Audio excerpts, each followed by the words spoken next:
Hi, church. I hope you're having a great day. I got a question for you. When was the last time that you put together a resume?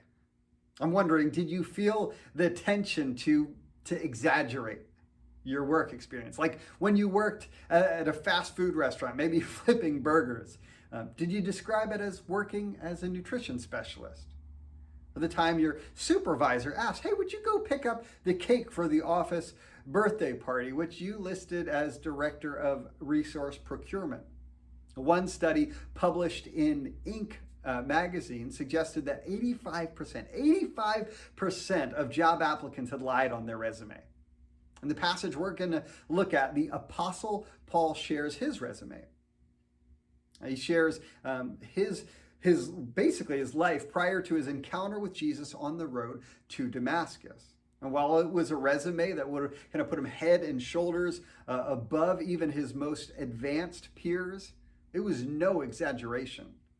Now we're picking up right after Paul's encouragement in chapter 3, verse 3. There Paul is telling us to put our confidence in Christ Jesus, not in our flesh. And Paul is fleshing it out with an example, saying this: though I myself have reasons for such confidence. If someone else thinks they have reasons to put confidence in the flesh, I have more. Circumcised on the 8th day, of the people of Israel, of the tribe of Benjamin, a Hebrew of Hebrews, in regards to the law, a Pharisee. As for zeal, persecuting the church. As for righteousness, based on the law, faultless. But whatever were gains to me, I now consider loss for the sake of Christ.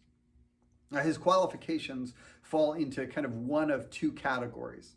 There is his lineage, that which was his by birth, and then his achievement, that which kind of came through his own effort. Now, under the old system, where being a member, a part of God's family, was based on your bloodline and circumcision, well, Paul was in. On the other hand, if it's based on effort, on striving and just strict observance of the law, Paul says, hey, if that's the case, I'm in too. Real quickly, Paul is not calling himself sinless. He's not claiming some degree of spiritual perfection. He calls himself blameless in regards to the external observance of the law, following certain rituals and observing food laws, that kind of thing. Now, to the Jewish Christians who are undermining the gospel by claiming that Gentile believers needed to be circumcised, Paul is saying, guys, if we're going to play that game, I've got y'all beat. I've got pedigree, degree, and zeal that nobody can hold a candle to.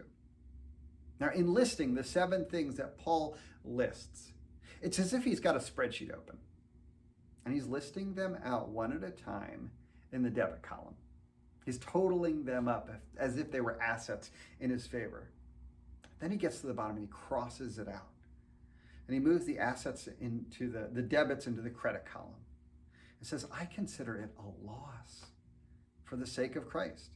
These weren't gains. They can't compare. They're not even in the same league with who Christ is and what he's done. And Paul had once performed them in hopes of winning God's approval. On the road to Damascus, and then some of the experiences that followed that, is revealed to Paul, man, this only comes through Jesus. Righteousness only comes through Jesus. Is there anything in your life that's holding you back?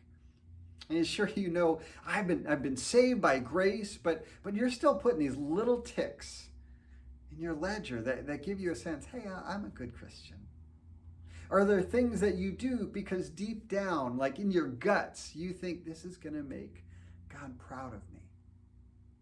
Maybe you wouldn't say it, but secretly you feel like these make me a better Christian than others.